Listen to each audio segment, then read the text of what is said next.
Hi, this is Scotty Gomez. Welcome to Gomer Time, Episode 1. Today we have Darren McCarty. Thank you so much for doing this. Absolute pleasure to be in Scotty's house with you, my man. Gomer, you're one of the funniest people that I know. We have a little bit of history together. Definitely get into that. Relationships. So, love what you're doing, dude. You make me laugh. Story time's great. So, glad you come through the D, and glad we could hook this up. Yeah, definitely. All right, so let's see. You're born in Burnaby, right? Yeah. And then, but you're basically from Windsor. So my parents divorced when I was 6 months old. My mom and I moved back to my grandparents, which was between Windsor and Detroit border. So I grew up 20 minutes from Windsor, and then when my mom remarried when I was 5, I grew up in Leamington. So I claim Leamington as sort of my hometown, but I got Western blood in me, bro. So that's why we get along and stuff like that. All right, definitely. I thought if people realize, and I was looking at, you had 127 points, 55 goals, 72 assists. I think that adds up to that, but that's my last year junior. Yeah, one OHL Player of the Year. The best part of that, I had 55 goals. My grind line teammate, line mate, Kirk Maltby, number 18, had 50. He had a great year that year, but I had 55. So you know that 20, 30 years later, and the best part, Gomer, is that when Maltz is in the room and I go, hey, ask Maltz about his junior career, he'll go, I had 50, he had 55, shut up, right? I got him trained to get it out. Yeah, just before anyone else is going to chirp on that, that's great. So you're 46 overall. Yeah. Now, you obviously, did you go to the Joe a lot? Oh, dude, I've been to Olympia when I was 5 years old. Oh, shit. And for me, so growing up, the house I grew up in, give or take 10 minutes for the border, was 40 minutes, right? Wow. So I Tiger Stadium, I spent more time there, and that's why growing up in like 84, 12 years old, I wanted to be catcher of the Tigers. Lance Parrish was my goal, but I realized when I was like 15, I was better at punching people in the face than I was at hitting a curveball. So stats go, I choose the right thing, but baseball really was my first love. Yeah, 84 is tough because even though I don't remember it, but they beat the Padres, and that was a tough one for them. The Goose had to head up against Gibby, and Gibby gave him the old upper deck shot. So Sparky told him he don't want to throw it. He don't want it or something. He don't want none of that. So you get drafted. Did you have any idea? It's high pick, second round, 46. Did you have any idea, like the Red Wings? I mean, what other teams are? Yeah, it was. I was hoping to go, and I was going as a 19-year-old. So that was I was the first 19-year-old draft that you don't get drafted. But I was hoping to go to the Wings in the first round because I thought Ottawa had a pick early in the second. It looked like it was Ottawa or Detroit, and then when I slid, and you understand I was in Montreal in the old Forum where I was drafted, and literally, it's like a electric shock from your toes up through the top of your head when you start to hear your name get announced, 46 overall, Detroit Red Wings select from Belleville of the OHL, and I get goosebumps to this day because that was, I grew up with the Dead Wings, but I grew up with Steve Yzerman and Bob Probert and Joe Kosher and, beating the crap out of it. So it wasn't about wins and losses. It was about going to Joe Louis Arena, nobody being there, being able to sit on the glass for $5 and watch the game. And no one would,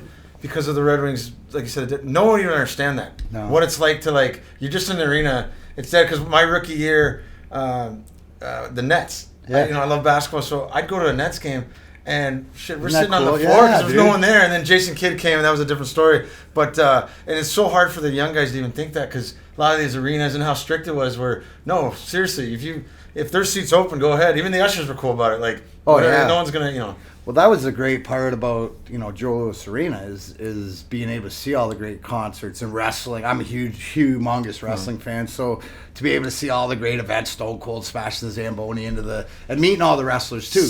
Backstage you hang around when it's a concert or you linger around, you get to know everybody, and then you end up being able to meet some of the people that you idolize. And here, you'll love this because I call it the Dave Grohl effect, right? Because anybody who knows me, my man crush is Dave Grohl because I think he's friggin' awesome at what he does. And when I met him back in Cobo Arena, and this is probably late 90s, early 2000s, and I was in the room with because I've been grinders, so my guy and Chris, the guitar player, had toured together. So we were sitting in there. It was just Chris, Nate, Taylor and myself and Dave and spinning records and just talking to you like a regular guy. I called the Dave Grohl effect. I could never go in there and you know, it's tough because I understand that too, but we have idols or people we look up to, and then when you meet them, you don't want to be disappointed. No. We know too, more so, people that are assholes. It's the worst. That aren't the worst. So it's, you know, sometimes you don't want to meet him, but to me, I tell you, he's everything and better, and it's phenomenal. I try to give everybody the Dave Grohl effect because that is the one that he, you know, didn't have to do, and it was one of the things where you notice he wasn't doing it because he was just doing it because that's who he is. It's cool as hell. It's funny you say wrestling because my rookie year, the WWE, I think it's still WWF at that time, Jericho was the main guy. Yeah. And this is still one of the greatest things I've ever witnessed.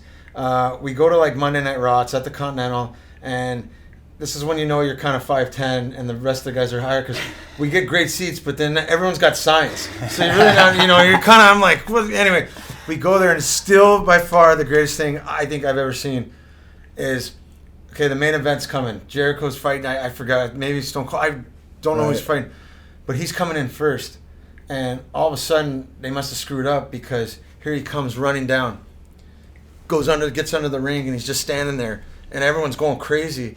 And it took about 10 seconds for security and everyone in the arena to know it was a fucking fan that dressed up as Jericho. He must have, I don't know what, but in the condo, you know, those long stairs, and he fucking just ran down, jumped in there, and I think the guy probably didn't think he was going to be on the ring that long, but he didn't know what they started playing his song. It was too late. Now he's in the ring, and it took and Buddy, security gets in, he runs out, and I mean, fans were giving this guy a standing O. It was still like, I wonder what Jericho thought, but that is still one of the greatest things I've ever, the balls on that guy. I mean, he looked the part, he had it, but I mean, for that guy right now, the stories he's probably telling is like, I was at a main event in the middle of fucking WWF against, so that was my wrestling thing. That's awesome, and you mentioned Chris Jericho. I put him in the Dave Grohl, and know him really well, and it's the longevity. Guys that we've grown, you know, as we get older and stuff like this and been through it and realize, you know, these are some of the things that we like to do. Like I do Grind Time with Darren McCarty, right? Mm-hmm. And we're on a hiatus now because I'm revamping how we're gonna release it. But I'm gonna have you on for sure. But it's the whole thing because it took me 2 years to realize. People would say, "Well, what's Grind Time with Darren McCarty about?" And I was like, "Well, whatever I want. It's mine." So, but you know what it is? It's the why. I got to know the why. You know, it's great to know how you did it, but why? Why did you do it? Why did you? It's the details. It's the details. It's like a guy that tells a story, and you know, it's kind of like the Seinfeld, like yada yada yada. Well, it's like no, wait. I want to hear like what was the car ride like? What were you guys doing in the limo for? Like what outfit did you have on before you went in there? What were you thinking? Oh, you went with your car noir? You were going with the big Hurler 3 spray? Oh yeah. So. All right, so now you go to your first camp.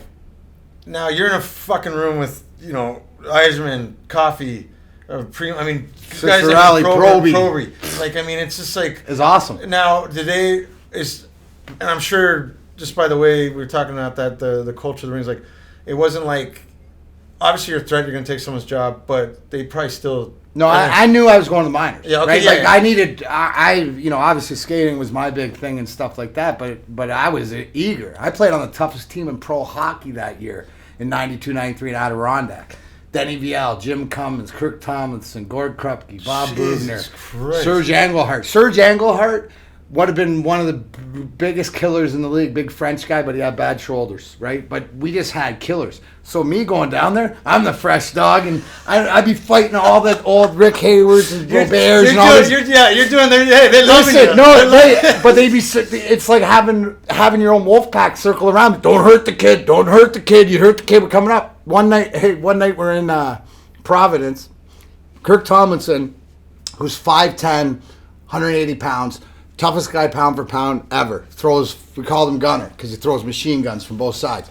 We got Darren Banks cornered, and we're arguing over who's gonna fight him, and he goes, "Back off, kid! I got this one." I go, "Okay," and I jumped in like this. He was so mad. He stood there for the whole fight, yelling at me, yelling at him not to hurt me, but yelling at me for disrespect. And like that's things people don't even know because like it's kind of funny. They're probably thinking that guy's cheering you on, And meanwhile, he's chirping you. He's motherfucking you. He's motherfucking you the whole time. You pee. And meanwhile, that's my fight.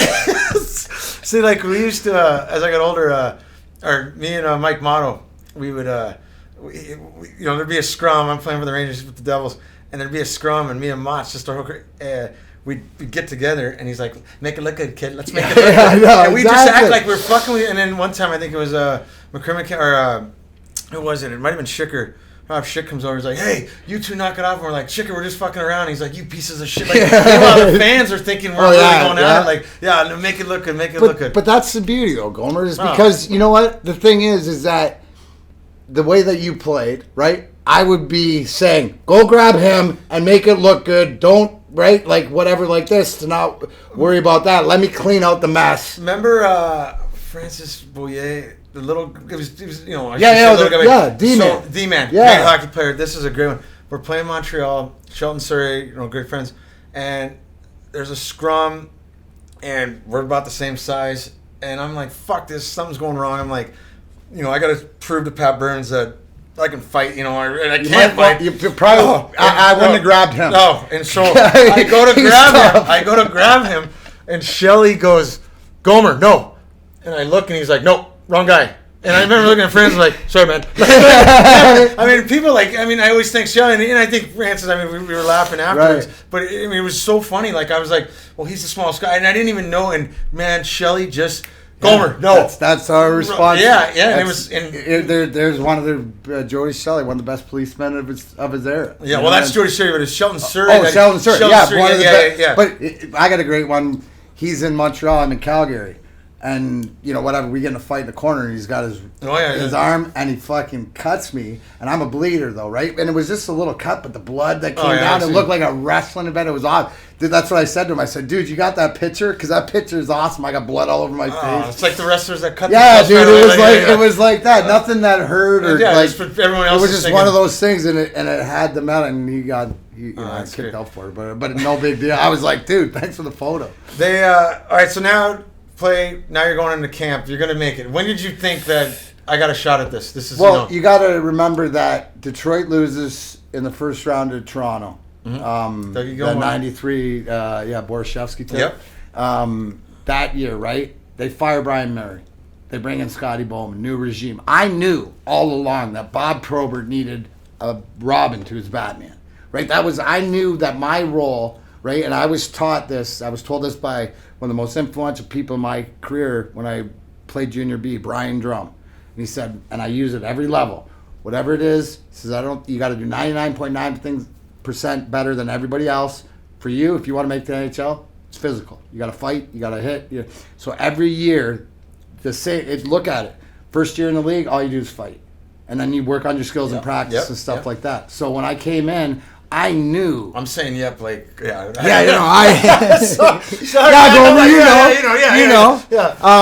But it's one of those things, and I was willing to do I'm going to do whatever it took. My interview, and Kenny Holland even says, is that, the one thing is that, what will you do if you become a Detroit Red Wing? And I looked at him and said, anything.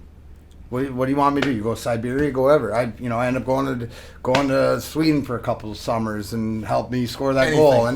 But it was just to get in there and to be able to put that red and white on after cheering it and. Fuck, you grew up. You grew up that. I can't even imagine that. I can't. Now, is there? All right, we'll get into that in a bit. But so now you're established. You're there. I mean, dude, you're with Hall and that's when the Red Wings. Well, Stevie gets hurt actually the first year, right? When Sergei wins that. Sergei comes into his own that one year, and then the late Sean Burr and the collision in Vancouver, which put Sergei not right for the rest of the year, which was he just took it over, right? And that's like Fedorov. Fedorov's one of the most misunderstood guys because it's not his mentality isn't like, oh, you're good enough, you don't need like this. He wants, it's like, Serge, we need you. Oh, you guys need my help? Because he would look around the room and not realize that he was one of these. Oh, okay, guys. That's right. Eisman got hurt, and that's when he fucking. So, and then being able to play and sort of establish under Scotty, but we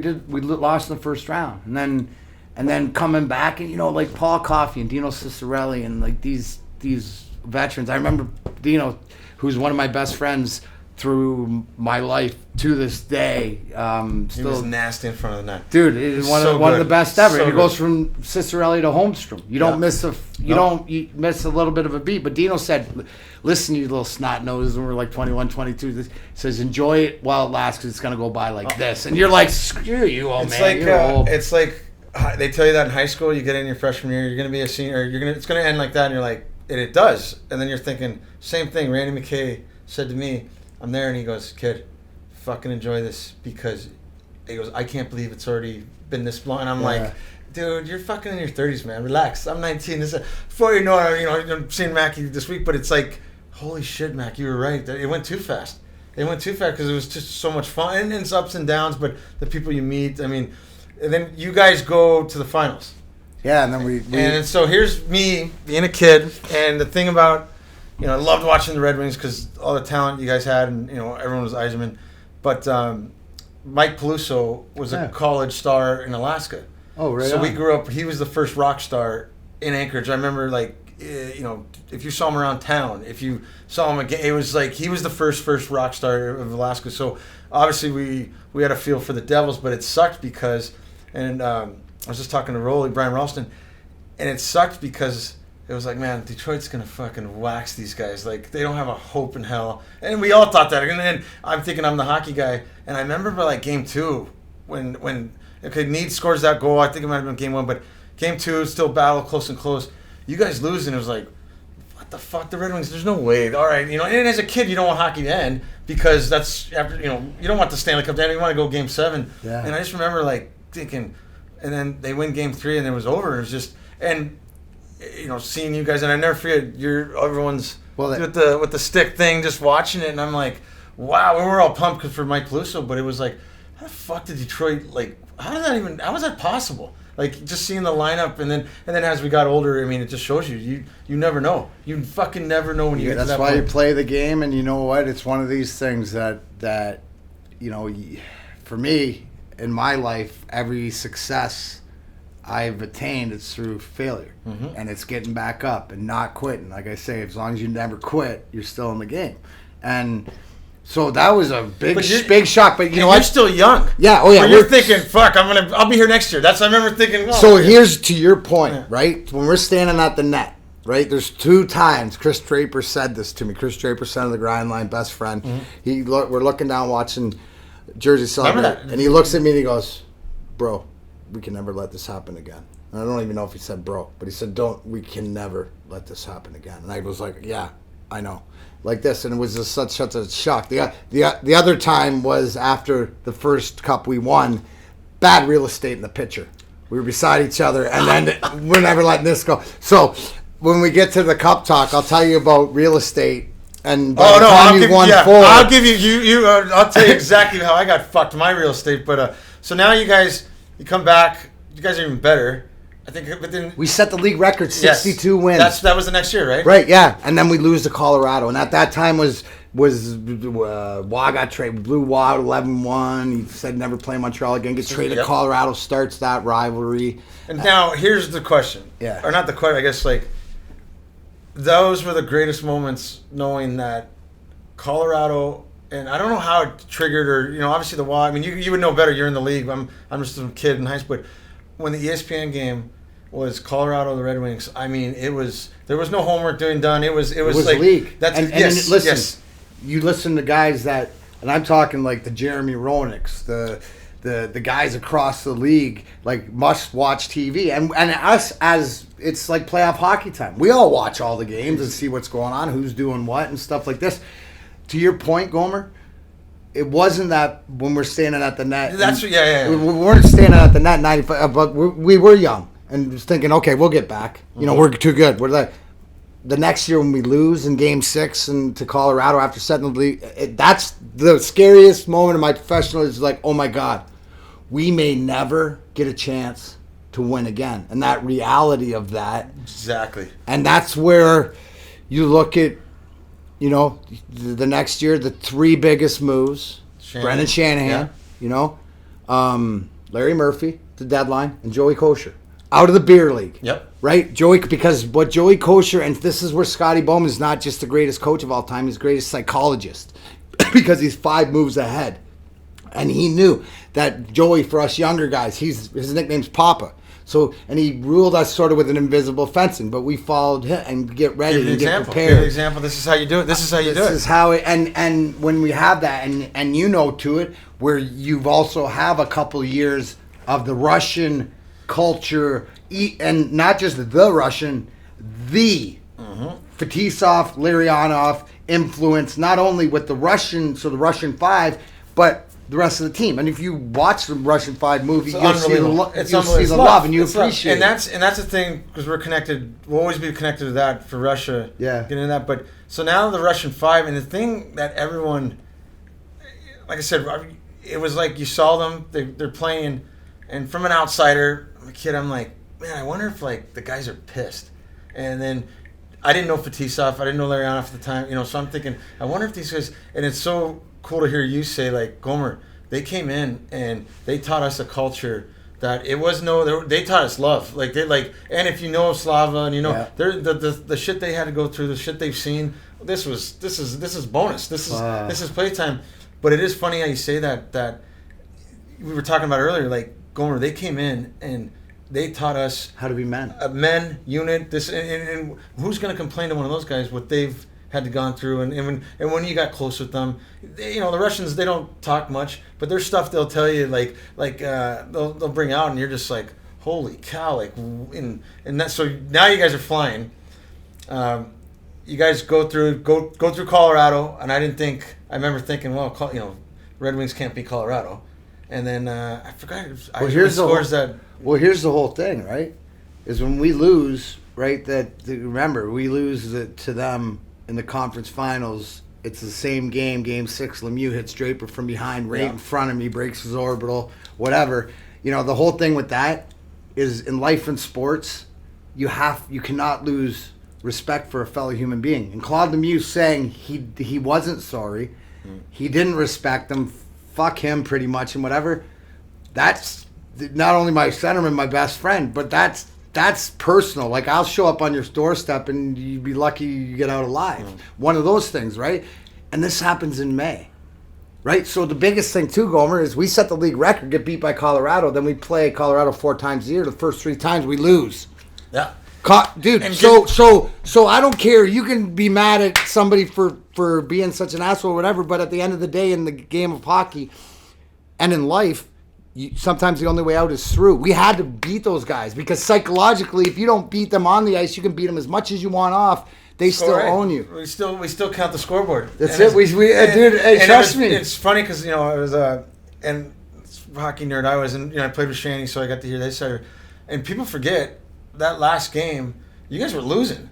Yes, that would have been a sweep. That would have been a sweep, and this is like before, and it was because, like I said, the whole buildup was, and I don't know the league at all, but the whole buildup is like, Detroit's got to win one of these. Well, and it's going into the March 26th game because Lemieux's playing, and it's the first time he's playing back at Joe Louis Arena, right? And so I have 10 months to think about this as I'm trying not to drink, as I'm trying to put it. Dude, I tell everybody, please feel free. This is what I did in the beginning of March. I got on my knees. I said, God, I can't do this. Whatever it is, whatever happens, please let me be the messenger. You think you listen? Pull up March 26, 97. And here's the beauty of it, where it goes back to the whole culture. How does it start, right? So I'm looking for my opportunity. I know Lemieux's on the ice. Where does it start?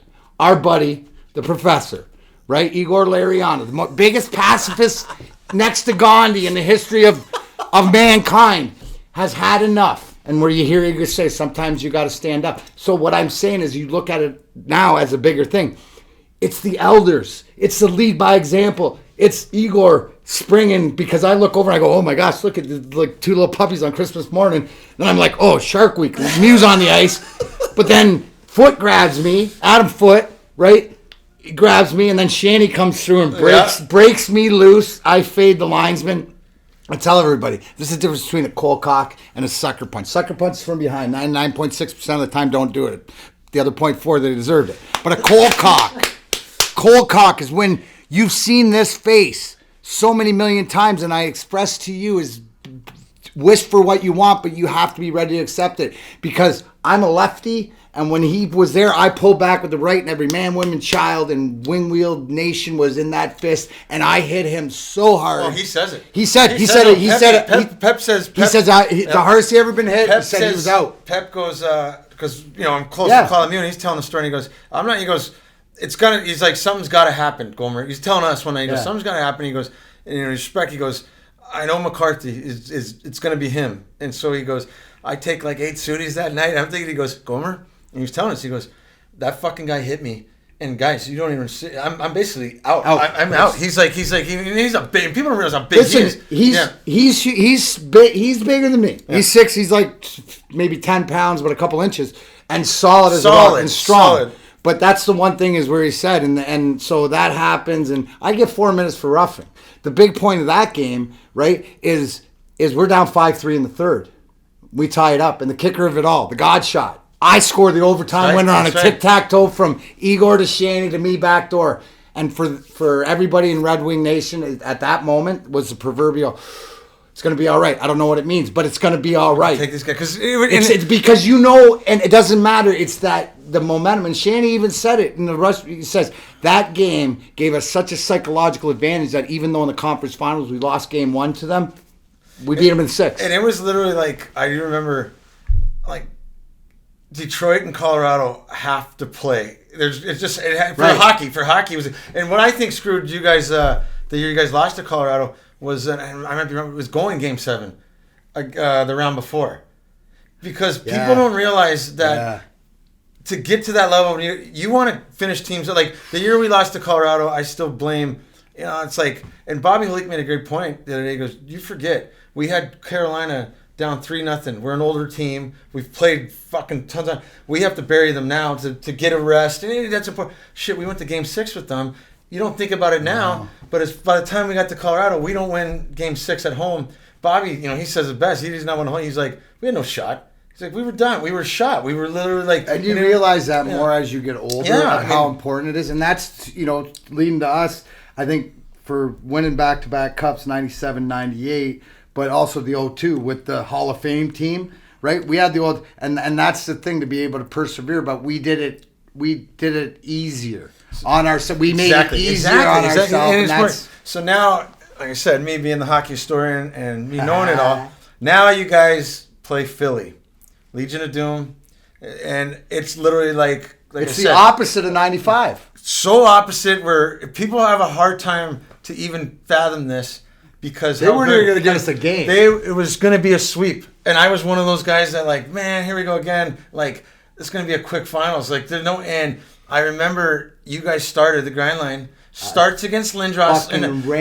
I ran Svoboda. And that might be, there's 2 hits in that series. I put Paul Coffey, who I love to death, one of my, he always used to tell me when I was younger, fuck, Goon can't handle prosperity. You know what I mean? So I figured that one out. He also told Hal Gill, that I love this line, he's like, it's better to be overpaid than underpaid, kid. Absolutely.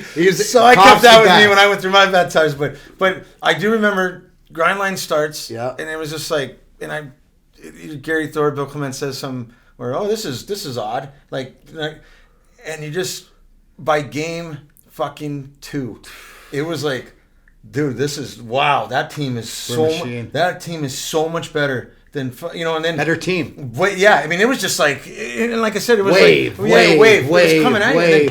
And then you had Vladdy just fucking that hit on Howard Chuck. Oh man, it was, and then now it's like, it's kind of weird, but it's like you guys all became names. Like it became like, and the funny thing is that you could say about Darren McCarty, and people don't like. You score the winner. You just said it was a tick. You're on the fucking ice with Igor and Shanny. Guys that can't play, can't play ain't But I had 55 in junior. But that's what I mean, yeah. And that's and that's the thing where you start noticing you more. Where it's like, dude, that guy's fucking good. Like that guy's scary and he's good. And then we all know the famous goal, 1-0, chips out. I beat one guy one-on-one my whole career. Who chipped it out? Konstantin up to Sandstrom. Sandstrom.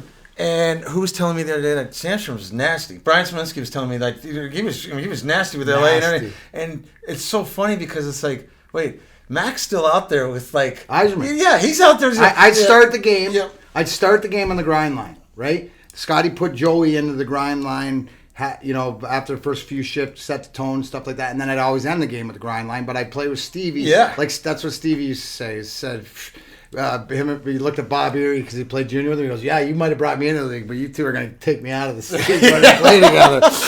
But so the goal. But that's the beauty, right? Where Scotty is, we were so interchangeable that it didn't matter that we come at you in different ways. And it wasn't even that. People forget the most important thing. It's not like you're practicing with these guys. You can take a fucking pass. You can take a pass from anyone. Gomer. Because why? You realize, like, I remember Slava Fetisov yells at me, and he goes, hey, get over here. And I'm like, what? And he goes, I'm having a great rookie year. And he goes, why? And he's yelling at me, and I'm like, well, Slava, I couldn't make that pass. The guy was right there. Takes me in the corner, puts the puck with one hand, kicks it off his foot, and then does a backhand pass. Has a guy stand right there, and he goes, why don't you do that? And I'm like, am I allowed to do that? Like, and I'm like, and then next thing you know, I'm practicing shit like that with Slava. Yeah. And it's just, I tell everybody, imagine having to go against Nick Lidstrom your whole career in practice. You don't get to touch the puck. I had Scott Niedermayer. You don't get to touch the puck. When they decide you can touch it, you get to touch it. When he, like, going against, and Rafty was the same way, like, when Scotty Stevens, they'd have to make the mistake. And then when you beat them, and then you let them know and that pissed them off. And you're not going to beat them ever again. Yeah. But that was like, we had our Niedermayer too. Yeah. But the best is, okay, so you're coming down. I remember as a kid because everyone's standing. It's 1-0. There's like 5 minutes left. I'm thinking dump in, bro. Yeah. It's line chain. Darren McCarty's going, dump it in, get off, dump it in. Instead, like I said, I'd spent a couple summers in Sweden with 8, 9, 10, 11-year-olds.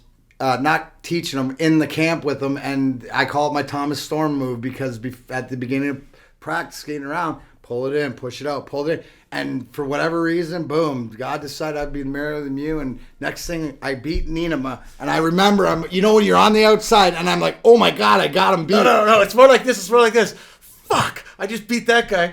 Now I got to beat another. I'm not going to beat the goalie. See, like, that was always my thing. That's you because you're a dangler. Yeah. I'm holy shit. I got this guy beaten out of the corner of my eye. I don't know what Hextall was doing, but I just saw this flash of orange, and I pull it. I'm this far from the crease. And why I scored, I said, please don't miss the net.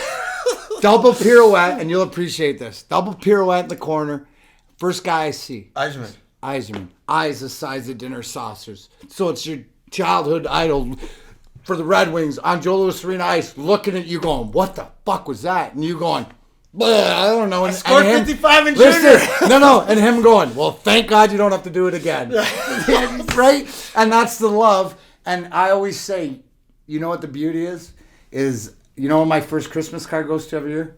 Stevie Way? No, Eric Lindros. Why? Eric Lindros scored with 13 seconds left. Okay, so here's I'm getting to that. Because I got to tell you my favorite moment. Here we go. Okay, so now the place is rocking. The cup's ready to go. It's like I remember watching this going.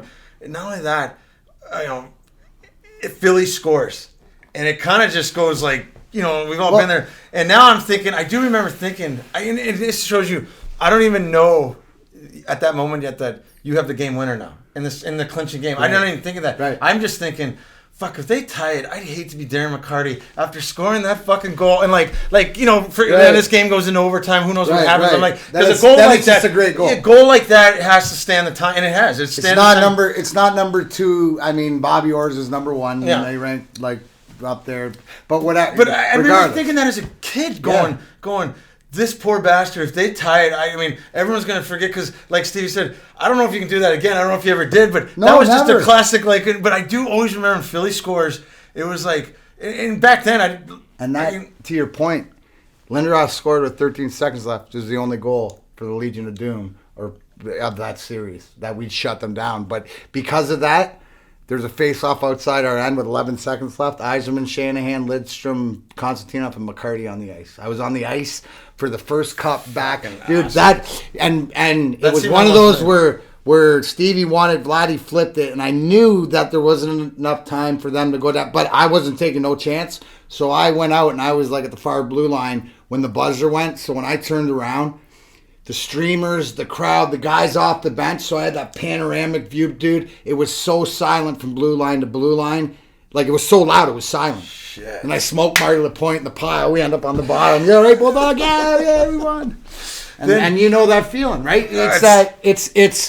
And tell me if you're not wrong, because that feeling isn't I won. It's we won. Dude, look what we did together. Look what you see guys when they have the individual hugs. I always look for that because it tells you a lot about the relationships, you know, like, and go back and I see like the different parts of everything. If you see me, like, you know, same thing. I mean, I'm bawling, crying. Yeah. Like, just, and then there's really certain guy, like, when me and Pando first hugged, it was like, I'm on his shoulder, just like crying. Right. You see me, I pick drapes up over my shoulders like this, dude. It was like, it was one of these, like, accomplishment things. And, you know, the hardest part for that is you climb that mountain and everybody, and you celebrate and you reach that, and then 3 days later. That's still, like, people forget because you guys won back to back, but. And, you know, me being close with Slava, it was almost for the hockey community, especially, it was just like,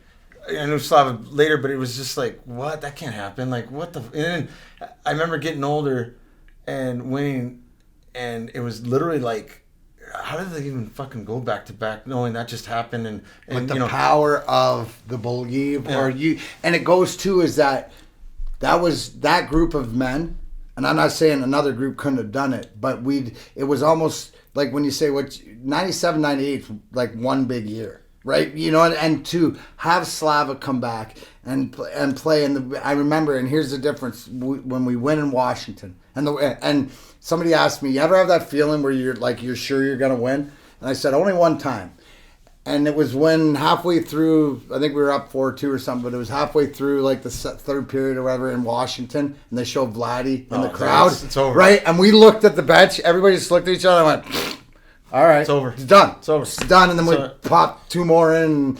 But it's, and then, so when the difference is you win in Washington and you have Vladdy on the ice and then you get in the dressing room again, and it was more of that, it must have been like, you know, victorious, like in the Second World War and all this stuff. You come back, like you're glad, but it's just, you could see it, and it was even deeper than of the accomplishment because we did it for our brother, you know, and everybody on the same, and it was just. Do you remember where you're at when you got the news? Like, yeah, well, we were. You guys were golfing, right? Like, yeah, dude, and we had limos, and we did that it was right. The thing. That was the thing. There was no one could ever use that as a bad excuse for like, hey, you guys got it, because that was. I drove because I wasn't drinking. Yeah, that was the toughest part. But we did limos, and the guys took it, and you do everything right, and then that's what I mean. Life happens and stuff. So we were at the golf course because we were all going out to Royal Oak, and had so we heard that, and then everybody went down, and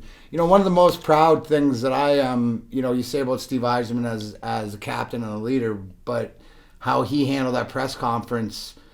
Representing all of us, but through everything. I mean, it's just the man that he is. I mean, there's just, he's as great of a person as you would think he would be. And I caught that we'll get to that. But when I was in Russia and saw you guys, it was because, you know, Scotty was our guy, and so but you know, Yzerman. I remember when he walked in, it was like, you guys. There's something different. And I remember because here's my Yzerman story. Like, I'm playing, I make the All-Star team rookie year, and it's not what everyone thinks. Like, it was in Toronto, like the 100th anniversary or whatever it was, and you don't know anyone.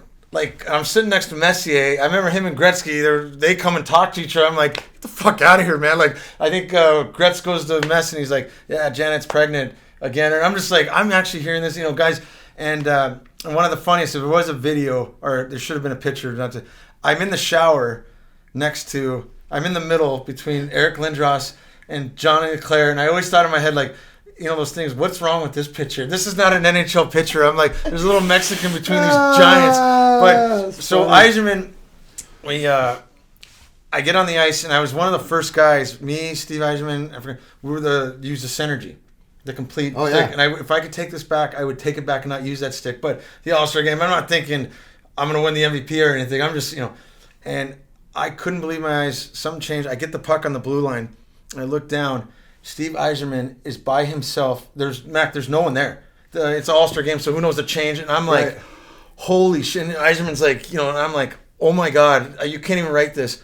I'm going to fucking, and I could dish. Yeah, and I'm like, and I passed it fucking 10 feet past him. I blended stick, and fucking Stevie Y, only the way he kind of looks at the puck, and then he looks back at me, and I'm just like, and then, so he gets to the bench, and I'm like, sorry. I'm like, and he gets to the bench, he goes, kid, what the fuck are you thinking? I'm like, dude, it's just the first time I've ever had Steve Yzerman open for a breakaway, man. I don't know what happened. So he was so cool. I mean, it was great. So now you guys, let's see. So you got 2 cups out of the way, back to back. I mean, going 3, that's just. I mean, it goes into what you were talking about earlier about Bobby Holik saying is that, you know, you look at it because you go back to 95, you go back to 96, all the hockey, you know, that has been played, it adds up, and then you're going to run out of steam, and you know, goalies got hurt. You know, we'd actually 99 beat Colorado the first 2 games in Colorado, and ended up losing 4 straight. That's right.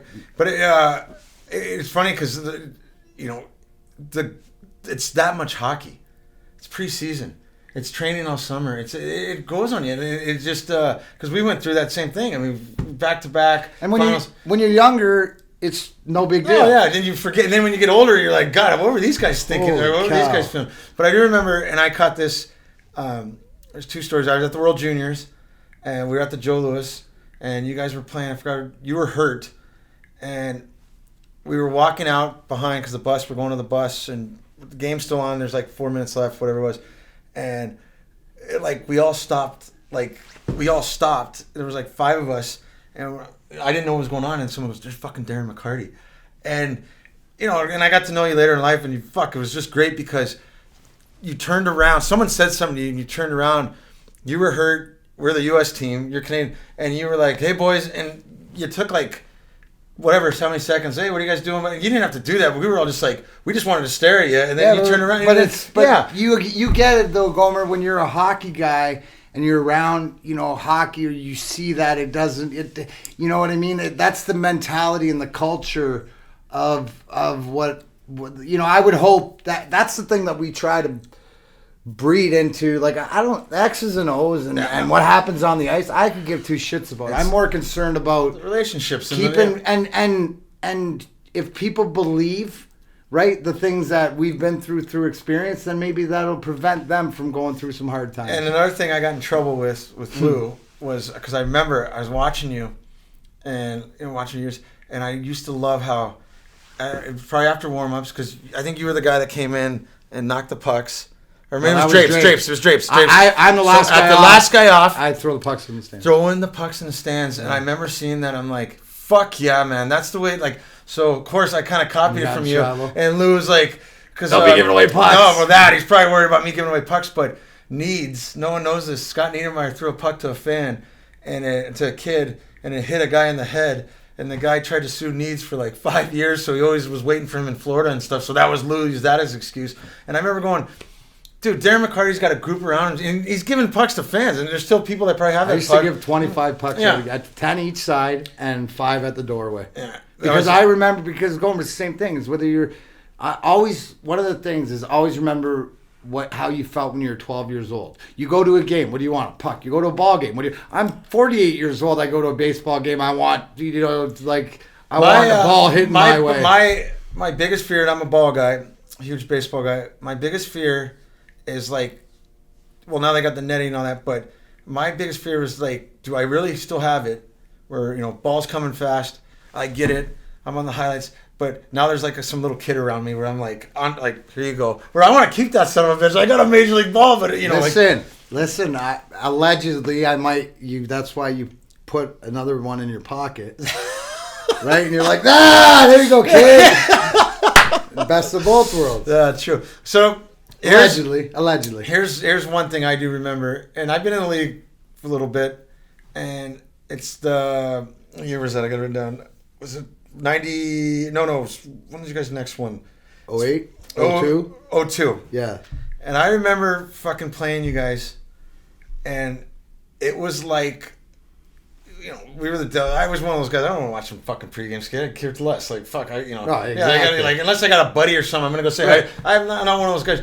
And no, this was different. With you guys all on the ice, it was with Holly, fucking Igor, Hall of Famers, and it was Robert, and it was you. Then got you had Hasek and Ned, who's the So, dude, that psychopath, you know why he's so, and I say that in the most endearing way, he'd have us line up in the slot with no stick and want slap shots hit at his head so he could practice.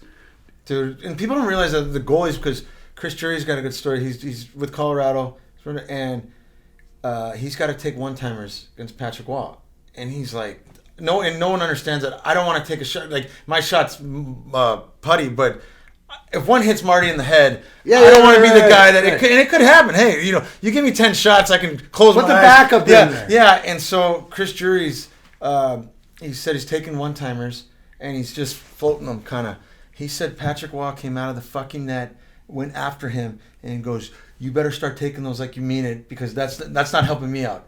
And it was just like, so Drew, it doesn't, and he goes, I don't care if it hits me in the head. I don't care. Like, this is what, and so those guys are at a different level. But, I mean, for us in the league, I got hurt playoffs, so I would have liked to think, because we were starting to fly. But, I mean, that year, if you guys don't win that year, it is, I mean, just as a high, I'm in the league. It was like, fuck off. That was a power team, man. It was, but again, like you said, that was the last kick. Stevie's on one leg. He's, we're beat down, and it's like the last try with that, the end of the group with that. But and it's never done easy, even though you think. Of course not. We went 4-1 in the finals, but Hully tips one in from the high in the slot in game 2 or the triple overtime game. He scored and triple overtime. And game 2 or whatever put us up 2-1 or whatever like that. There's just so many. You go back, and I think it's great about watching the NHL Network, or sometimes you catch a game here and there. You can remember. We're still in it. I remember exactly the moment. Like, absolutely. Oh my god! I remember like, oh, watch this. I'm gonna mess up right here. How do you know that? Because I know it. I was there. Like, but then here's one of the best compliments I had. Chris Scarpetto, Frosty. Yeah, I love Frosty. So Frosty, one of my favorites, one of my closest friends. The 2008 Cup. Yeah. And you look at your numbers. He said no one understands this, that Darren McCarty was the difference. And because I was doing homework on you again, and I was talking to him, and he goes, Gomer, no one understands in 2008, unless you're in that Red Wings room, that Mac was the guy that he kind of took over the, like, hey, it's okay. Like, there's a lot of young guys, a lot of the new guys are coming up, but it was cool to hear that. Like, Frosty was like, yeah, we won. Everyone's thinking the Red Wings. He's like, Darren McCarty owned that room. Like, it was Mac's room. And that's the difference between I did 09 is after I retired, when they lost and I wasn't around. Mm-hmm. I was sort of around, but I'd hurt. But that's the difference between the regime. But I knew in 08, like, coming back, those are my guys. I didn't know. The thing is, I'd come out of my 4th rehab. I'd been, like, in Calgary and stuff. And when I came back here in December, this is what I tell everybody, is that I've always lived by, do it to the best of your ability so you never have to say what if. If I ever keep what if, and that's, you got to learn how to, sometimes you'll do it and it ends up in bad consequences. But the thing is, as you get older, it's better. So it was what if. So when I came back, and this is to tell everybody to how real it is, I knew I had something left, right, that I didn't know. I wasn't saying, I got to go play for the Wings. It was, I just wanted to play. So who did I sit down with? Chris Draper. He had a piece of the IHL team at the time. And I had to go through some hoops, but the opportunity is, hey, I'm going to go and I'll do what it takes. I played in the IHL. I found the love of the game back, got to play. And when did I know that I was on somewhere? Is Kenny Holland gave me a tryout in Grand Rapids. My first game in Grand Rapids, I had a hat trick. Okay. So it was one of these things. Then Mike Babcock was the last one that needed convinced. I ended up getting called up to play 3 games the end of the regular season. I ended up playing because Holmstrom was hurt and Franzen were hurt. In the first 2 series, I ended up playing 17 out of the 22 games, and end up scoring another goal against Nashville, and had an assist in the Dallas game, and was able to be in the room. The thing that I love the best part is because you got to understand, Chris Osgood and I came into pro sports together in Adirondack, so I was the only one who liked warming him up. And do it, and that's a big thing, especially before the game. Yeah. So Jimmy Bedard, the goalie coach, freaking Shrimp Boats, who's a beauty, he's in Dallas now. What a great guy! But we do all the stuff. Todd McClellan, who's coach in San Jose for Benton, had gone to warm up Ozzy, and just to be around the guys and be in the room, because I knew they were my guys. Whether it was Lidstrom and Holmstrom and Drapes and Maltz, the guys that won the 4 cups, or it was Zetterberg and Datsuk and this, and they needed as you've seen it play out, there needed to be some, because there was no bullshit. Like, and I'll say this with Mike Babcock, is that we get along fine because there's that certain respect, is that you're not gonna. There's accountability, vulnerable truth with integrity that I will adhere to, and the healthier I am, especially mentally, the more engaged I can be. And then that's why I can honestly say, and like when the 09 and I was done and I got hurt again, and then I was the leads you back in the addiction, so it was time for me to retire. And you see the way that it works. But for Frosty to say I love Frosty, it was awesome. And Frosty don't bullshit. It was like he's like, and this is something he goes, this is something, Gomer, that I want this out there. And he goes, Darren McCarty was so important in that room that, and it's coming from Frosty, so it's not bullshit. And he's one of the boys. Yeah. So, and that's the one thing, Gomer, is that I did everything I did because I always knew that the guys and I might appreciated me. I would, no matter what it was, and sometimes tolerated me, so sometimes whatever else. But it's that relationship, and it truly is. And you experience being a, like you're like a cousin, of the culture, because we raised the same Speaking sort of way. cousins, I guess I had another white cousin. My trait was, now this is probably one of my favorite stories. Meeting Darren McCarty, we go to Russia. We go, and unless you were on that trip, we can't even do it justice. So all the people out there, it was the lockout. I'm sitting with Igor Larionov the whole year before the lockout, and he tells me, Gomer, I'm gonna have a retirement game in Russia. Europe, that's huge, with soccer, everything, retirement game. We don't have them here. I mean, he's like, well, I don't know, Iggy, we're going to play next year, aren't you? Because he says December, and Iggy, the professor knew it all. He's like, no hockey next year. No hockey. And I'm like, okay, whatever. So Iggy asked me during the lockout to go play for his home team. So I fly to Russia, and I am with him, and I don't know if Slava was there first, but I go with Iggy, and I'm in Moscow, and I'm like, where the fuck do I sign? Like, where do I sign? And then I kind of had to go see. I'm with Barry Smith. Yeah. So me and Smith are together, and so we go travel around Russia. Oh, look at Barry. And the problem was I'd already started skating with the East Coast team back home, and there were 7 kids I grew up with, buddies. And, And so I remember you. And I'm traveling around Russia, man. And I'm like, and I see a couple. I saw Vinny Lecavier, and they were like, "Do you really need to do this?" I was like, "No." And they're like, "Yeah, I wouldn't." And I was already set on like, hey, I can play in Alaska. This would be great. But then once I signed, I said, hey, there's going to be a game. I'm going to have to leave for a week, just so you guys know. And we flew out of New York, right? Yeah. Okay. And you were sober at the time. Yeah. But I don't know what it was. We just kind of hit it off. Me, you, and Pando hit it off because we're all there, and it's all Red Wing guys. And not that you guys were dicks or anything. We don't know. We're the outsiders, like the Devil guys. No, but I know the vibe of that. Yeah. I know the vibe of whatever. Yeah. I mean, here's the one thing, right? Is that if you're there because of Iggy, we're already family, and that's sort of the whole thing. But there's also too this, like when we look at the different teams, like we follow different guys too. So it was always like you, Pando, Madden. Yeah. They were the Drapes and Malts. It was the East and West. That was their. They were the best and the killers in the East and the best. So who's better, Drapes or Mads? Like it was always right. It's because it was the epitome: right hand shot, left hand shot. Like it was like it was how you viewed. So there was, whether you know guys, you understand, because when you watch hockey, you try to learn some stuff off of guys that you respect. Exactly. And then it was just the fact of being there. And I remember we were at the airport. He probably said, make sure you guys feel at home. Probably, because we're at the airport, and I remember we're just kind of, and me and Jay's, don't talk, and I'm sitting there, and I'm like, wow, and you came over, and we're like, hey guys, what's up? And you just kind of eased us out. Like you were just in, I don't know, you saw me, I was drinking on the plane the whole time. Like I was telling jokes, and then me and you started talking, and it was jokes. So then we get to Russia, and like I said, it was first class, the way first class is not even supposed to be. Like, it was just like, we get there. It would be like, I guess, palatial. It would be, you were treated like royalty. Royalty. I would think that's how royalty's treated. It had to been, because not only that, so we, no one's going to bed, whatever, we go.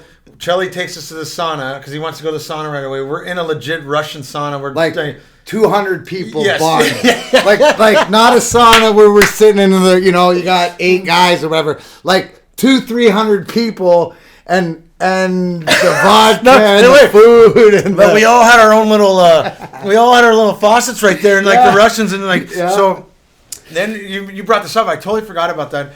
We find this sushi place, and we've been fortunate to eat at the top restaurants in the world, like travel. And we a couple months like us. Who would have thought? One of the greatest sushi joints is in Russia. In Moscow. And then behind the sushi place. Well, not really behind, because you have to go to the washroom.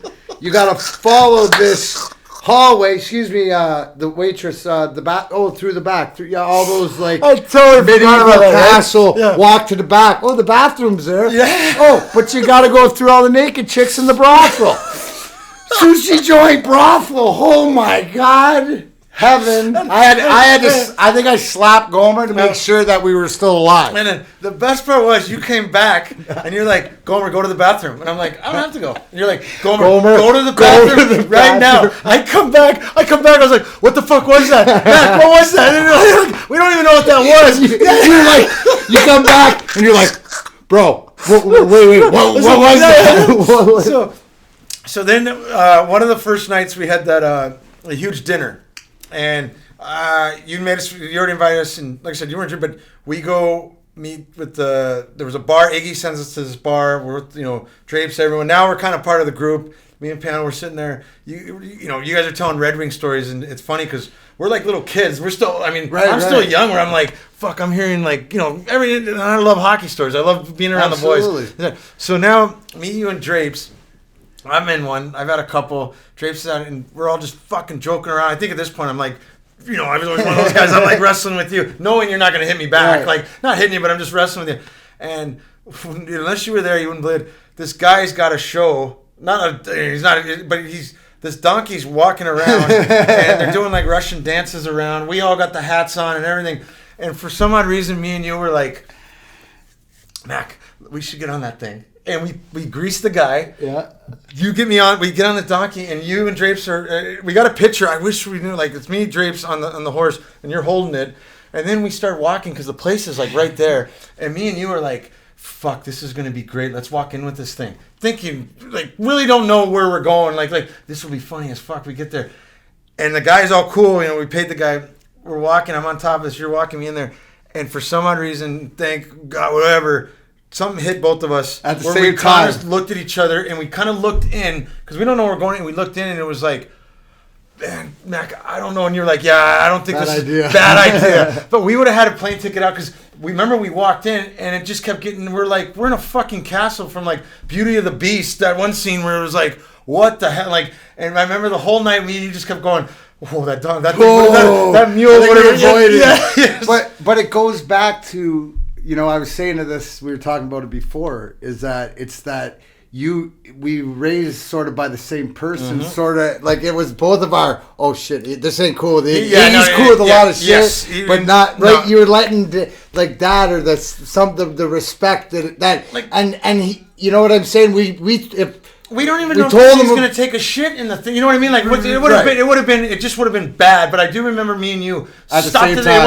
It wasn't like one of us was like, and that's where I knew you were great. And it wasn't like, oh, come on, kid, or like, you go do it. Like, it was literally like, bad idea. And then we'll go think of some other better bad ideas. Yeah. And there was plenty. And then, hey, thank God this is 2004 and the cameras weren't around. And then we got to go in the Kremlin. Yeah. Like, are you kidding me? Like, the tour we got like was backstage. Like, I still have the pictures. Yeah, where people can't see. You're not allowed in there. Like, and we're just with Igor.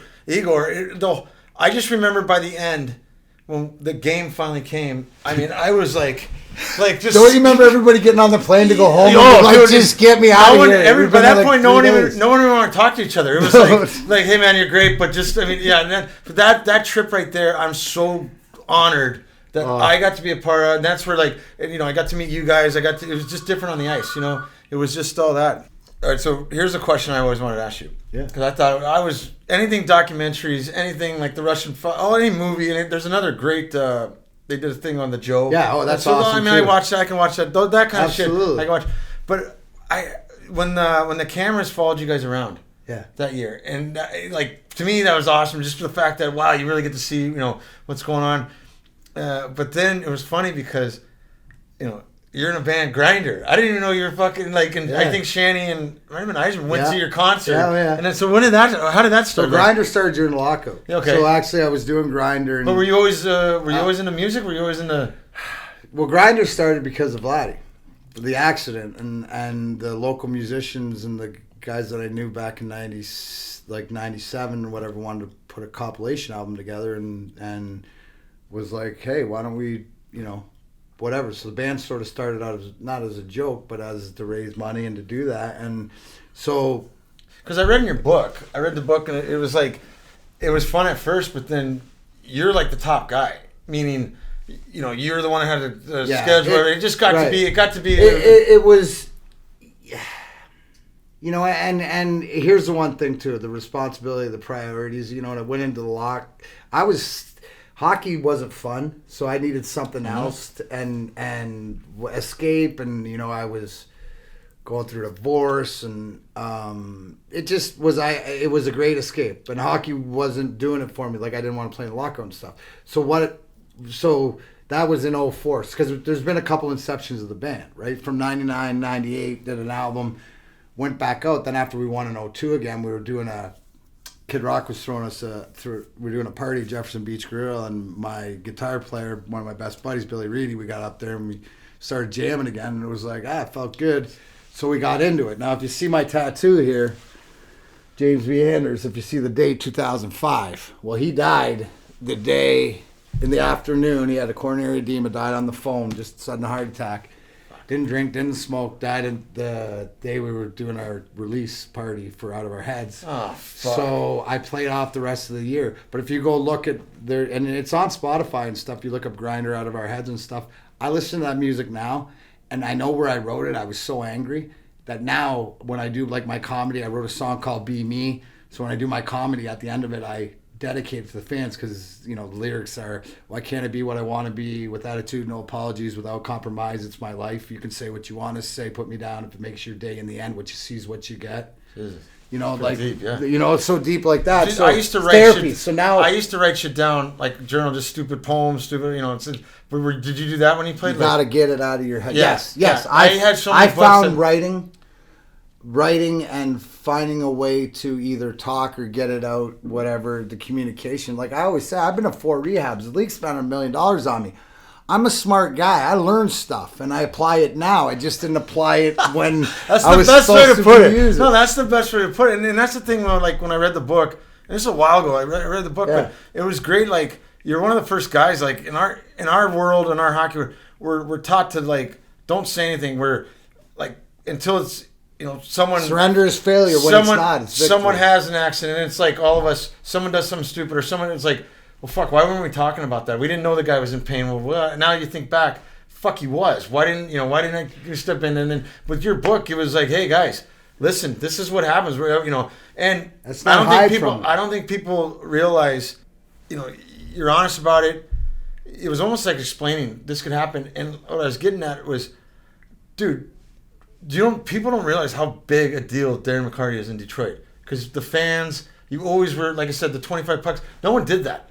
You just I've seen you out with people. I've seen fans interact. We've all gone through get the fuck over here. Not really, but you're never one of those guys. No. It was never like, like people here truly love you. And I tell people like, all right, who's the biggest guy in Detroit? Obviously Yzerman. You go through whoever you want, and it's like, dude, Darren McCarty's like in top 5 of all-time athletes in Detroit. I'm a man of the people. Exactly. You're the one. I'm the one you're gonna run into. I'm the one that is gonna come into your store. I'm the one that's gonna, I'm gonna stay and actually talk to you. I'm actually gonna like. Yeah. I want to know exactly, because I'm interested. That's the whole thing. Is like I said, the why is that I want to, and I appreciate it. I travel around this state.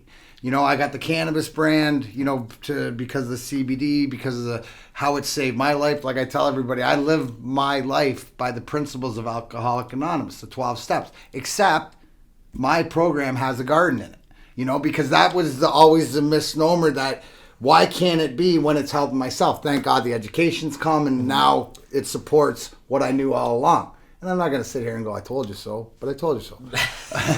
but that's the whole, because, Scott, here's the biggest thing.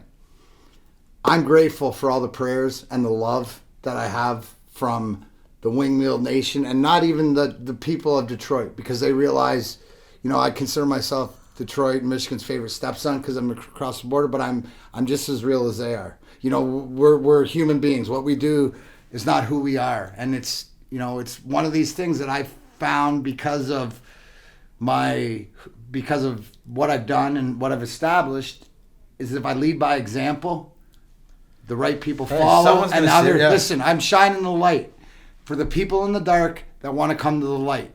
If you're in the dark, leave your dark there, because you come over here with that dark and it's a bloodbath, because we're done with that. You're just fighting it. You're fighting it. I'll beat the. Yeah. I will eliminate, and I'm not afraid. Look at, like I always say, Google me. But it's my makeup of the vulnerable truth with integrity is my heart virtue. It's like when it's off, I'd rather die than go against it. Yeah, or if I go against it, I die, because we realize what's important. And you've seen like my darkest days.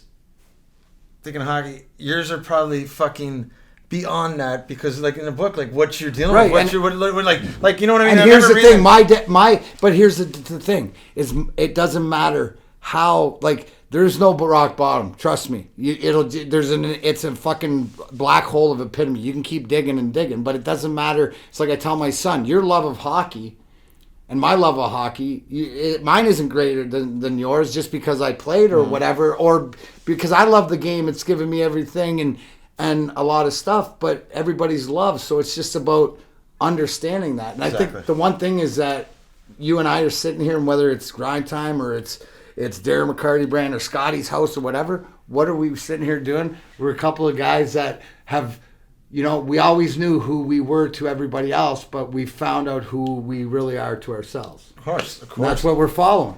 So let's get into the marijuana. Yeah. Like, so it saved your life. Yeah, absolutely. It's absolutely, I mean, and it's too bad that, like, it was so looked down upon while we were going. People don't understand that what it's like to play in front of 19,000 people. You might have a hat trick. You might have 3 points. You're still on a high where it's just not easy. Oh, why don't you just go home and relax? Where, like, hey, after the game, that's when the beers flowed. That's when, and it's just, whether it was a good or bad, no. Did we know any better? No, but you think back, it was like, maybe if I just lit a joint and went home, or I would have been, it would have been fine that way. But that was so looked down upon in sports. It was like, coke, heroin, marijuana is right up there. We're now, I'm thinking, like, that should have always been legalized. Well, it shoulda, coulda, woulda, right? Yeah. Right. We can sit here all day and argue. If I'm not gonna, I'll make you a deal out there, and this is what I say. If I'm not gonna bitch and moan about you pushing me pills for my career and this and that, then and we've learned through education that that's bad and can happen. And what we've learned through education is that this plant has 500 and some cancer curing properties, has effectiveness with your endocannabinoid system that we all have. So it's the education. So let's not hide from it, because, for me, I'm an alcoholic insomniac, right? And I realized that the only way I could shut it down after, 2 fights, a million people screaming and yelling your name, you're all jacked up, to take it down. And whether it's through this plant, and not everything is the same for everybody else. Of course. But it's the education of what you're doing, is you're actually helping yourself and you're not destroying yourself, and you can't kill yourself. Guys, the greatest gift that God gave us with this plant is that nobody's ever died from using cannabis. My problem isn't that the joke? Does anybody get the inside joke? The two kickers that no one's ever died. And everything with a spine is an endocannabinoid system that is for this plant. See, my problem is I get the munchies bad, and I don't have the, I could easily blow up. So, but that's all right. That's why we'll get you some gluten free. Yeah, we'll get you some caramels. We can solve that. But so you got into this big time. So how did this all start? When it saved my life, what I mean is that November 11th. 2015 is my sobriety date, and on the 10th I was probably 280 pounds with my organs about to burst. So my wife being an RN and my caregivers and a couple buddies, we did 10 grams of RSO for 5 days, then was down to 5, and about the 8th day. What's RSO? RSO, Rick Simpson oil. So it's a plant concentrate down to its most effective form. It cures cancer. They've proven to cure cancer and stuff. So anyways, when you're an alcoholic and you get sick when you don't drink, not when you drink, and things are going, what it did is you can't quit. You got to detox from alcohol because it can kill you. But what the RSO did is it killed the urge for the physical addiction. Shit. So mentally I was ready, spiritually I was ready. It took me 8 months to get to that point. And physically I was down on my knees and I was like, thank God. Like, and then I got mad. It hit you that quick, like this is 8 days of meaning fuck, this is gonna work. I've done everything. I've done everything else, and that urge of that need or whatever, and now there's an alternative. So then first I got grateful and cried, and then I got mad because of being lied to and because of what if this happened to me, and then losing guys that we played against, the Rick Rippins, the Belaks, the Bogards, the guys that I'm sick and tired. If there's a way and there's an option. So my whole thing, I don't care if you do or you don't. In fact, Darren McCurry, would not want you to, because then there's more for me, but that's selfish. But the fucking whole thing is that, do you know you have an option? And when you tell me yes, I move on. When you tell me no, I will ask you about your do you know about endocannabinoid system? Do you know about, we'll have a conversation. What do you mean by that's all day long? No arguing. What do you mean by that's to learn? Yeah. And God, it's not, I do not care what you do, right? But if I'm not doing it, then sure as shit don't even think about doing it around me. And in fact, and that's the beauty of it, is it's not the what, it's the who, right? So it's surrounding myself and insulating with the who. It's the same thing as what we're talking about. Exactly. And where did I learn that? I learned that in the dressing room. I learned that from the Igors and the Stevies and the Drapes and the Slavas and the I learned that culture, and now I'm trying to apply it in life and to lead by example. I have another. I'll tell you once and show you twice. Exactly, and that's the best part. It's almost like, the league should have you around. I mean, just to do that, I'm telling you. I mean, because it's and it'll get to it's fucking real. Hopefully, it's real, it'll get to a point, and then that's what I want to. Yeah. Because guys could. It's the same thing. Talking about my book, My Last Fight: True Story of a Hockey Rockstar. I wrote that in 2012, 13. I was still drinking then. Right? Yeah. So Kevin Allen, who's done my book, he's done Charlie's, he's done Rolex and stuff, so I think we're going to do another one to add, because there's so much that's happened to then. But the thing is the realization and that's all I want. I mean, I would love that book just for all to understand that there are questions that you can ask, and it's not even that. The guy's got to realize, like, you're one of our peers. Yeah. Like, meaning it's easier to get the answer than some guy that comes in and, like, well, he doesn't know what it's like to get knocked in the head, or this, like you've done it all, you said it all, you've been there, like. And if it matters, I got more cups than most people. Yeah. So I mean, if that there's and what's our number one thing? Like, it's kind of. I used to get embarrassed when like people like you get announced, and it's like 2-time Stanley Cup champion. I'm like, well, and then it's just like, wow, that's kind of party. And then the older you get, you're like, fuck yeah, I am too. But then I'm around guys like you, and I'm like, motherfuckers got 4. But that's the I would love to be like, going 4-time, but no, because I'm saying. I was just gonna say, if you're hanging around with the right crowd, though, if you're the one getting mad because you got 2. Oh no, yeah. But it's funny because it is neat to be like, God, people make such a big deal about 2-time Stanley Cup. I'm like, fucking Max, a 4-time Stanley Cup champion. Hey, that's the biggest thing you're talking about, like Patty Waugh and stuff like that, is that I laugh because he's got to see that the grind line's got 4 rings. You know what I mean? It's just like, karma. So, all right, get going here. The comedy thing. Yeah. Now, I'm a historian of comedy. I read all like SNL. My one dream would be to host SNL or more improv, whatever. But the respect I have, the respect I have for comedians, and like, I mean, living in New York City, fuck, I'm always at the show. Like, and someone goes, Gomer, you're just as funny. Like, that's like saying you could go golf. Like, you're just as funny. Do you think you get up there? And I'm like, no, I can't. And they're like, what do you mean? I can't tell a joke. Like, I'm one of those guys that like, okay, Mac, there's this guy, and then, well, hold on, let me, the guy is coming. So anyway, they go, well, you always seem to sound like you can. I go, I can talk shit. There's a difference. Someone has to say something to me, and I'll come right back at something. So there's a beauty, and here's the thing, right? Is I'm not afraid. Yeah, you're afraid. See, I'd be afraid. I'm not afraid to try it to see if I like it. Right? See, so here's the caveat. Yeah, how did that start?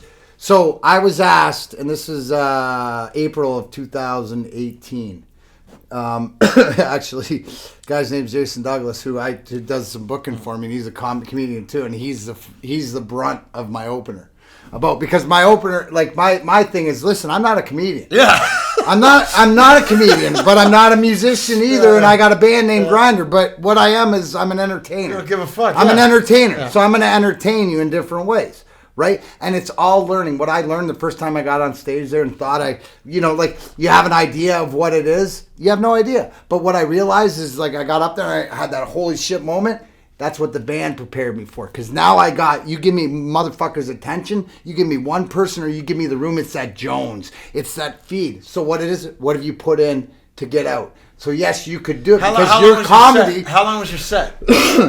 Like First one was 20 minutes. Now 20 minutes? Now I do an hour and a half. Come on. I do an hour and a half, but I do stories. Yeah, Yeah, like I'll tell you about like I got the 90s. I got the whole fight thing, and like certain spots where people want to hear. You want to hear the things that the only thing that was ever said between any of us before the beatdown of Lemieux was when I got Chris Draper out of the hospital with his jaw wired shut in 2 places and titanium plate in his face, and the doctor gave me the pliers in case he got sick or whatever. When we got in the car, I turned to him and I said, don't worry, I'll take care of that. And I said, where do you want to eat? But that was loaded because I knew he wanted. Guy with his fucking jaw wired shut. Listen, 4 fucking hours to eat a plate of gnocchi. Yeah, that's right. It took him 4 hours to eat a plate, but don't worry. I was drinking then, so I was on the boat. Yeah. But so that was the only thing ever said between any of us. It was just that thing, like Claude, like you said, Claude knew it was probably going to be me. Oh, no, he was, yeah. Right? Everybody in the room, without saying, knew, but it had to be done. That's the whole God shot is picking your spot, right? And having to trust. Like I tell everybody, if shit would have not happened to the end of the, you don't think I would have jumped in the bench and took us like I would have done something stupid. Yeah, exactly. But it's about being. But that's also too is being the edge of, the education of that team, and it was just like that time and the way that Iggy sprung it. And dude, that is awesome. I mean, you could, you know what? So here's the thing: is where you learn. So I would say it's like. There's so many different ways either to tell a joke or to be a joke. So you be great host to open up and get the. So here's what we're gonna do when we figure this out. I'm gonna do my slapstick comedy and you're gonna come out and host it so you can work. And here's the one thing is it's repetition. It's just like practice.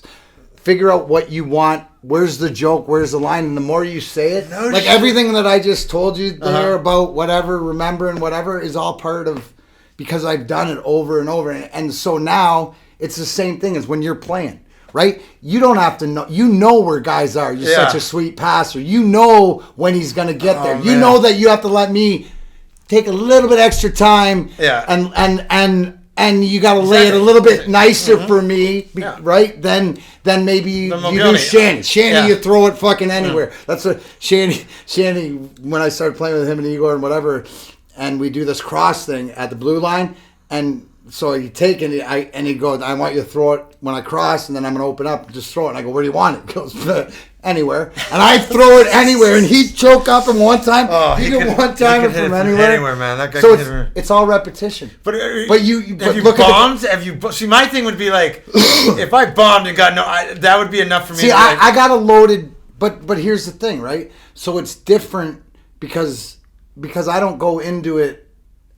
Like I've done some comedy, but it's a load. I'm more of a loaded audience, right? Like because they want to come and hear the stories or whatever. But I also learn from the guys, you know, the Kevin Ziolis and the Ron Sweets and the guys that I work with about how to listen and watch. And dude, at the end of the day, it don't matter, bro. Yeah, you're right. It don't matter because you want to, and it's the thing when you get, there's no such thing as being perfect. All it is being you and throwing it out there. And sometimes it sticks, or once you learn the timing, though. The crickets would get to me, Mac. I'm telling you. And you chirp somebody. Yeah. Bro, then you chirp somebody, because then you get them involved. You sounded just like Colin White. That is a Colin White answer right there. Fuck them. Just start chirping someone. Yeah, you guys can back it up, bro. On the offense. Yeah, that's true. Then you go, then when, you know, there's certain ones, right? Oh, you know, like, you don't think it goes over. You go, well, you know, no one else here except for you, sir. I can see your bulge in the front row. You know, something quick in the room. You have your backups. Yeah, you got it's like being in the locker room. You got your thing. Someone's gonna. So here's the thing: when you take that mic on stage, you're back in the locker room, and you got those assholes that you know. Everybody in there. One of them's a Stevie Stevens. One of them's a Niedermeyer. Yeah. You're playing to that crowd. So Eisenman's never going to give you a laugh. Yeah. Right? Right? I got my cronies, Dan and Owen, Knuble. They're going to laugh because I'll beat them up if they don't, right? Exactly, you know? Exactly. Like, and then that's why the thing is I could always get Igor to smirk and smile, right? So that was always important. But Mac, man, I can't thank you enough. I mean, like I said, everyone should hear your story.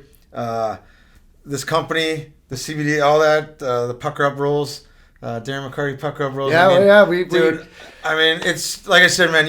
You've been so good to me since that Russian trip and even before, like the World Juniors and all that. And man, like just reading your book, knowing your story. So proud where you're at, man. And there's just dude, I appreciate love you, man. I'd love to have you here. Too, and one of the best, Detroit's finest, or Canada is one of those guys, but one of the best to ever play. And now I'm Can American. Yeah, Can American, but 4-time Stanley Cup champion, fucker. But he is the man, and man of the people, man of our peers. It's Darren McCarty. Thanks, brother. Thank you. All right.